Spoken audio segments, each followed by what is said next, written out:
البركة فيكوا يا ولاد، اللي خلف ما ماتش.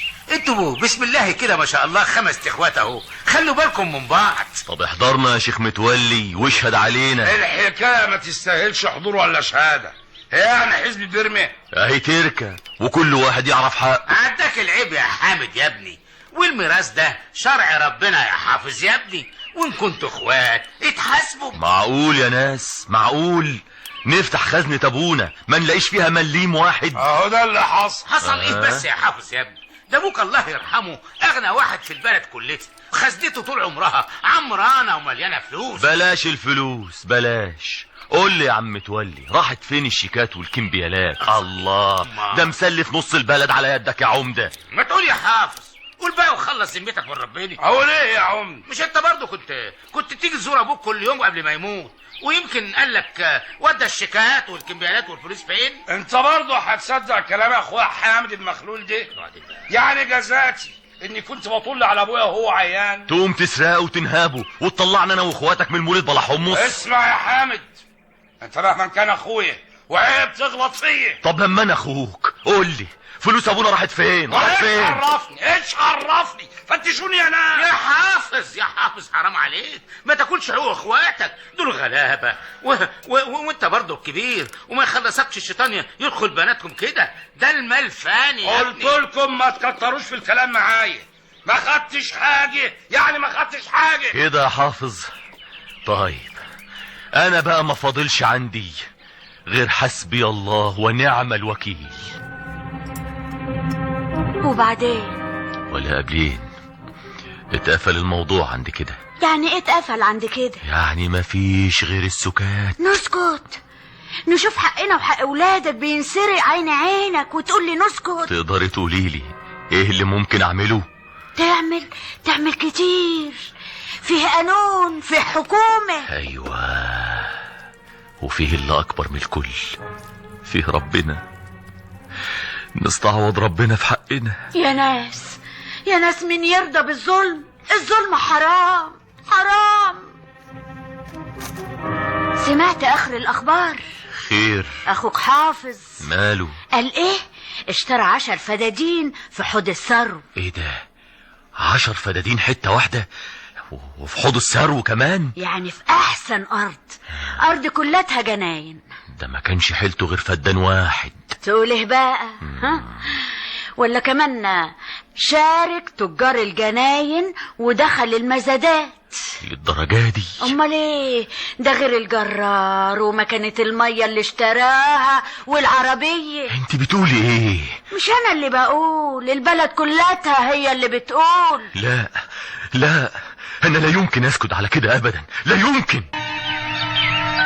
خير يا سعان؟ خير؟ اقدر اسألك منين الخير اللي وقع عليك ده كله مرة واحدة؟ ليه؟ انت مش عارف منين؟ من حال ربنا اللي بيرزق الدودة وهي في قلب الحجر. انا مش شايف دودة يا حافظ، انا شايف تعبان. التعبان مراتك اللي بتعبي نفسك عليا وعلى ولادي. يعني انت ما سرقتش حقي في ميراث ابويا يا حافظ كده؟ طب عشان اريحك بقى، ايوه ده مال ابوك اللي انا بتمرمغ فيه، واني كلته لوحدي ومش هديلكوا حاجه منه. روح بقى من وشي، احسن ما اخلي الدبان الازرق ما يعرفلكش طريق جري. كده هي حصلت كمان تهددني يا حافظ. ايوه حصلت. عايز حاجه تاني؟ يلا يا اخويا، يلا مع السلامه.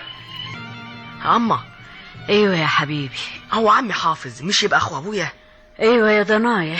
امال ليه هو غني كده وابويا ما معهوش فلوس؟ معلش يا ابني، حكمة ربنا.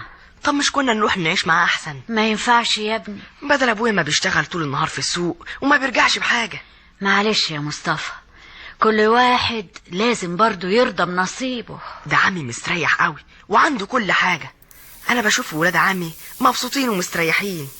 قولي يا مصطفى، انت عايز تريح ابوك بصحيح؟ انا هطلع معاه السوق. لا يا مصطفى، لا مش قصدي. امال ازاي يا ام؟ لو بتحب ابوك بصحيح تقعد تذاكر على قد ما تقدر. ايوه تذاكر كويس عشان تبقى كويس وتدخل المدرسة الثانوي وبعديها الجامعة. ايوه، ويوم ما تكبر وتبقى فندي محترم ونشوفك في مركز عالي، تبقى دي هي فرحة ابوك وفرحتنا كلتنا. العيال نامت؟ ايه، هما بيشوفوا النوم يا حبة عيني، دول طول الليل مكفيين على الطبلية بيذاكروا. انا خايف على العيال من لمبة الجهاز، مش كويسة على عينيهم ولا على صدرهم. طب نعمل ايه؟ تقدر تقولي؟ هقول ايه؟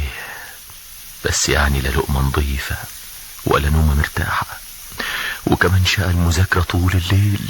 ما تزعلش نفسك يا ابو مصطفى، ولادك خدوا على كده خلاص وهي هانت. ربنا معاهم ويطعمنا فيهم يا رب، ويعوض صبرنا خير يا رب.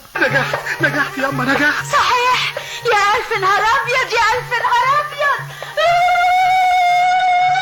عارفه انا خدت كام مجموع؟ كم يا حبيبي؟ صدقي 96% يا اما. يا سلام يا ابني، يا سلام، يا ما انت كريم يا رب. مانيش عارفه زهره. تعالى يا ابني، تعالى لما ابوسك يا حبيبي. طب حسب دموعك. ابوك هيفرح اكتر قوي يا مصطفى. يعني انت مبسوطه يا اما؟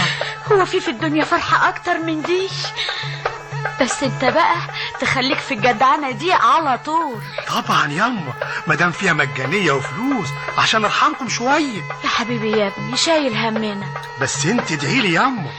مفيش مرة بنرفع وشنا للسماء إلا وإحنا بندعي لك يا حبيبي أنت وإخواتك. عشان كده جبت أكبر مجموع في البلد. ربنا يبعد عنك العين الوحشة. وعارفة كمان ياما؟ إيه يا حبيبي، عاوز تقول إيه؟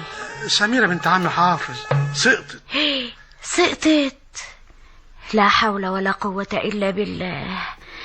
يا عيني يا بنتي، دي تاني سنة. دي عيطت عياط على باب المدرسة ياما، صعبت عليا قوي. نصيبها بقى، خلينا احنا في حالنا. قوم بينا نروح السوق نشتري بطيخة ونجهز حتة غدوة فرحة نجاحك. قوم على ابوك ما يجي واخواتك، عقبال يا رب ما تتخرج من الجامعة. والله مرت السنين بسرعة يا ام مصطفى. قول لي يا ام الدكتور، هو مش اتخرج؟ ايوه اتخرج، وربنا وحده العالم اتخرج بعد ايه. جوعنا وتعرينا قد ايه.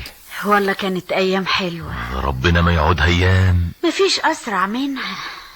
انت اللي طول عمرك صبرة وحمدة وشاكرة يا ام الدكتور. وادي النتيجة، مرة تناديني بام الدكتور، ومرة تناديني يمو المهندسة، ومرة تانية يمو حضرة الضابط. يا ولية شوية شوية، دول لسه ما تخرجوش من الجامعة. فات الكتير، ما فاضلش الا القليل، وبإذن الله بإذن الله الفرحة هتبقى فرحتين وثلاثة واربعة، وهنفرح اكتر واكتر واكتر. من حقك يا ام العيال. مبسوطة دلوقتي ياما؟ اكتر من كده يا دكتور مصطفى؟ ياه، ده الف بركة ونعمة. رضا والله. طب بقول ايه، ما تيجي بقى لما اقيسلك الضغط. ضغط ايه يا دكتور؟ هو اللي يشوفك انت واخواتك حواليا عمره يجيله ضغط ولا يعرف حتى طريق المستشفى؟ ده انت يا ابني رجعت لي شبابي والله. الحمد لله الحمد لله، ربنا يديك طولة العمر والصحة انت وابويا. ويهنيك يا ابني بشبابك وتفرح بقى. انا فرحان بيك يا اما وبابويا واخواتي. لا يا واد، تفرح ببنت الحلال العروسة. عروسة. على فكرة يا عم، ولاد عم حافظ عملوا ايه؟ بيقولوا نتيجة الدبلوم ظهرت. هيعملوا ايه يعني، اهي زي كل سنة. هي يعني حاجة جديدة عليهم؟